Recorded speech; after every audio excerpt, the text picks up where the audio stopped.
गुरु जी कि हम आपको याद नहीं करते हैं। नहीं वो ठीक है, लेकिन वो जो समस्या बन, देखिए हाँ जी, याद कि वो करना साधना अलग करने चीज हो गई, जी लेकिन वो समस्या बन जाना अलग चीज हो गई, है ना। जी जी अब जी जैसे मान लीजिए कि हमें प्यास लगती है, वो तो सभी को लगती है, लेकिन हर एक 10 मिनट पे, हर 10 मिनट में अगर हमको पानी चाहे, तब तो वो एक समस्या बन जाएगी ना। जी जी क्या पानी जीने के लिए तो जरूरी है ही है, लेकिन जी अगर हर 10 मिनट के बाद वो जरूरत बन जाए, तब क्या होगा, तब तो वो दिक्कत हो जाएगी, परेशानी जी, है ना। परेशानी है। तो उसी प्रकार से हमको याद करना तो जरूरी है ही है। जी जैसे हमने अभी एक साधक से संबंधित जानकारी भी डाला हुआ था, जी मैंने बताया था उसमें कि वो साधक को जब सफलता मिली, उर्वशी साधना की ही बात कर रहे हैं हम, जी उनको जब सफलता मिल गई, सफलता मिलने के बाद में वो उनको मैंने एक दिन 5 बार कॉल किया, जी फिर 2 दिन 3 दिन बाद फिर उनको 5 बार मैंने कॉल किया, फिर एक दिन उनको मैंने 1-2 बार कॉल किया, फिर कुछ दिन बाद मैंने उनको व्हाट्सएप पे मैसेज किया, और ना उन्होंने मुझे कोई जवाब दिया और ना ही उन्हें मुझे कोई मैसेज किया। जी तो जैसे अगर उन्होंने हमसे संबंध तोड़ दिया, जी तो क्या लगता है, क्या उनकी सिद्धि बनी रहेगी, जी वो खत्म हो जाएगी। जी कारण ये है जी कि देखिए हमारे जो शास्त्र में, उपनिषद में ग्रंथ है जो भी है, वो भी गुरु के महत्व को समझाते हैं, जी ठीक है, कि गुरु का आखिर महत्व क्या होता है, ठीक है। और बिना गुरु के साधना आजीवन करते रहिए, आपको सफलता नहीं मिलेगी। तो गुरु का महत्व होता है ना। अगर मुझसे कोई भी साधक हो, मुझसे कोई भी साधिका जब वो बात करती है, तो बात करने के बाद में उसकी साधना क्यों अच्छी चलने लगती है, चाहे वो उर्वशी देवी की साधना हो, और चाहे वो कुंडलिनी शक्ति की साधना हो, चाहे जो मतलब जो साधना मैं करवाता हूँ, सिर्फ मैं उन्हीं साधनाओं की बात कर रहा हूँ मैं। ऐसा नहीं है कि आप जिन्न की साधना कर रहे हो, भूत की साधना कर रहे हो और हमसे बात करोगे तो साधना अच्छी चलने लगेगी। तब तो अगर आप हमसे बात करोगे तो साधना आपकी चौपट हो जाएगी। जो आपको जिंद और जिन्नात या भूत प्रेत ये सब अगर सिद्ध भी होने वाला होगा, तो फिर आपकी साधना चौपट हो जाएगी। तो उसी प्रकार से हमसे अगर बात कर रहे हैं, तो बात करने के बाद में अगर आपको आपकी साधना में अच्छा आपको रिस्पांस मिल रहा है, तो इससे ही आप हमको समझ जाइए ना कि हम क्या हैं। अब हम क्या बताएं आपको पूरा जो है खोल करके, इतने से ही समझिए आप। कल हमसे आपने परेशानी अपना बताया, जी मैंने आपको बताया कि अब दिक्कत नहीं होगी, जी वो चीज आपने देख ही लिया। एक बुरी चीज थी आपके पास, वो बुरी चीज आपसे दूर हो गई, जी वो भी आप देख ही रही हैं। जी तो क्या ये मतलब अब हम आपको क्या अभी भी मुझे बताना पड़ेगा कि मैं क्या हूँ? अभी भी मैं अपने आप को आपको समझाऊं कि मैं क्या हूँ? मुझे नहीं लगता है कि बोल करके ही समझाया जा सकता है। कुछ चीजों को एहसास करना पड़ता है, जी महसूस किया जाता है, और जो चीज महसूस करके आप समझ सकती है, बता करके नहीं समझाया जा सकता। तो बस इतना ही आपके लिए पर्याप्त है ना, कि आप ये समझो कि हमसे जुड़ने से लाभ हुआ या नुकसान हुआ, आगे जीवन में अच्छा होगा या बुरा होगा। फिर अब क्या बताऊं मैं कि आपकी समस्या जो है वो उर्वशी देवी ने खत्म कर दिया या मैंने खत्म कर दिया। मैं और उर्वशी देवी अलग थोड़ी ना है भाई, वो भी वही चेतना शक्ति है, हम भी वही चेतना शक्ति हैं। डिफरेंट सिर्फ इतना, उनमें दिव्यता है और हम मृतलोक में हैं। ठीक है ना। तो बस यही फर्क है, और कुछ भी नहीं।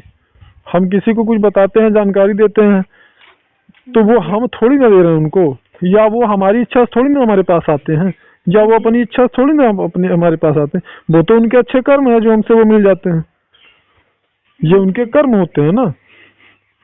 जो वो परेशान, जैसे जो बार बार धोखा खा रहे हैं, धोखेबाज 420 और ठगी गुरुओं के पास जा रहे हैं, तो वो भी उनका कर्म ही है।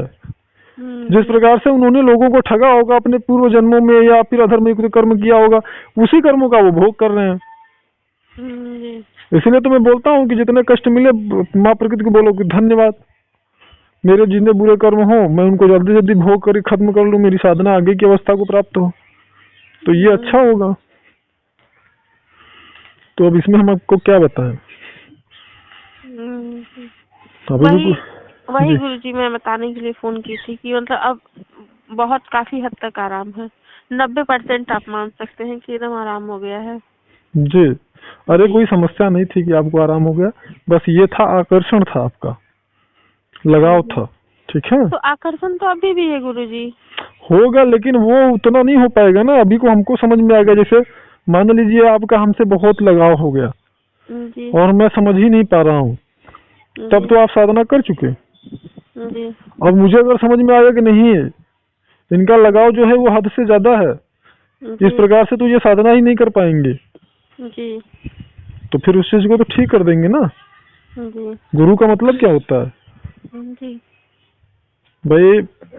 आपकी बात छोड़िए, बहुत सारे लोग तो अपने गुरु को ही मानते हैं और पूजते हैं, जी जी जी भगवान को बाद में पूजते हैं। जी मतलब कितने लोग ऐसे भी है, मान लीजिए फिलहाल मैं आपको बता दे रहा हूँ, चलिए जी जैसे बहुत सारे लोग तो ऐसा भी कर सकते हैं, वो उर्वशी देवी के स्थान पे हम ही को पूजना शुरू कर दें, जी तो वो हमको पूजने से क्या उनको लाभ नहीं मिलेगा?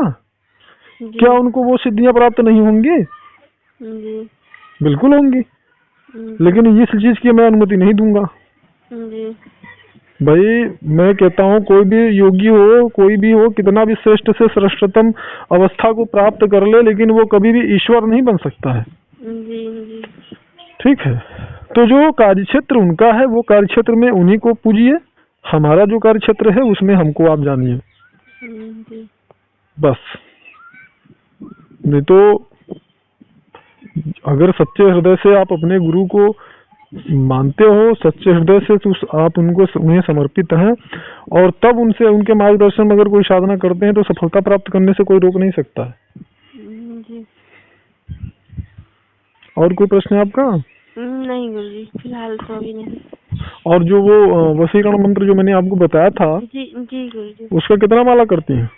आपने एक माला कहा है गुरुजी। हाँ, तो एक माला कितनी बार में? एक माला कितनी बार में? मतलब जैसे आपने बताया कि 2-3 बार में बैठती हैं आप साधना पे। जी जी जी, मतलब अभी तो आपने कल ही कहा है मुझे बात कि आप उर्वशी का मतलब कर रही हैं कि नहीं, तो कल रात को एक माला की थी, फिर अभी सुबह एक माला की हूँ। हाँ, तो वो एक माला साथ में करते, जब भी करिए उसको एक माला करके करिए जी, तो ठीक रहेगा। जी एक माला वही कर रही हूँ। जी जी, बस बस वही। और बहुत ज्यादा परेशान होने की आवश्यकता नहीं है भाई, अगर फूल आपको उपलब्ध नहीं हो पा रहे हैं तो बहुत ज्यादा परेशान नहीं होना है। दीपक आप तिल के तेल का लगा सकती हैं।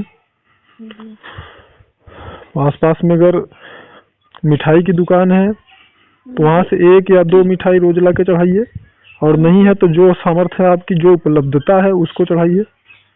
भाव प्रबल होना चाहिए, श्रद्धा प्रबल होनी चाहिए। जी ठीक है जी। और कुछ? उधर 1-2 दिन छेने की मिठाई चढ़ाई थी गुरुजी, जब मार्केट जाती हूँ तो लेके आती हूँ, और उसके बाद क्या की हूँ, पेठा लेते आई हूँ।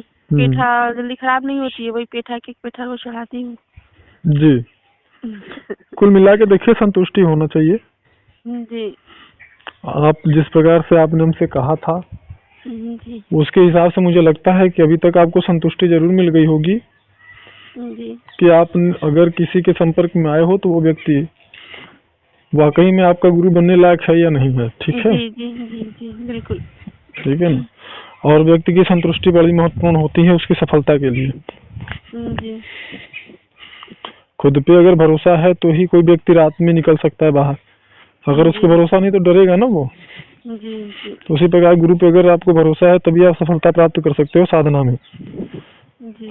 और गुरु में अगर दम नहीं है ना, वो यूट्यूबर है या इस प्रकार का है कि बस लूटो खाओ, तब तो हो गया, कर चुके आप साधना, हो चुके आप सफल।